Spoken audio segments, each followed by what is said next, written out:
it came as a surprise that my family, led by my daughter Kit, was able to assemble a gathering of families and friends that was there when I had my 60th birthday.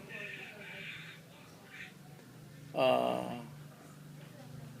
ano nga to? Ano ang sasabihin ko? Natutuwa ako kasi ang dami-dami nila. Imagine, nareminis ko nung ako yung nando dun sa Jollibee. Ako yung nagbibigay ng ganong klase ng parties dun sa mga bata o dun sa mga celebrant. This time, ako na siya at nasa sa Jollibee setup siya. My goodness, ang saya-saya. When the party was almost done, sinabihan ako ng aking bunsong anak na, Daddy, halika dito, panoorin mo to sa laptop.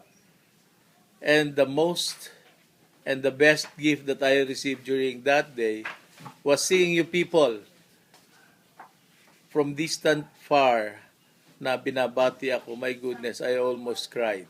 Kanya lang napigil ko, sabi nga ng anak ko, Daddy, para kang bato. Kasi they were expecting me to be crying during that time seeing you guys. Anyway, maraming salamat kasi you completed my day, alam niyo yun. Kahit papano, nadama ko na yung pagmamahal hindi lang dito. Maski dyan sa malayo, napakita niyo sa akin na kung paano ako kahalaga sa inyo. Kayo din, mahalaga din kayo sa amin. Mahal na mahal namin kayo at maraming salamat sa pagpapaunlak sa paanyayang ginawa ng aking anak. Sana magkita-kita tayo sooner. Maraming salamat. Bye.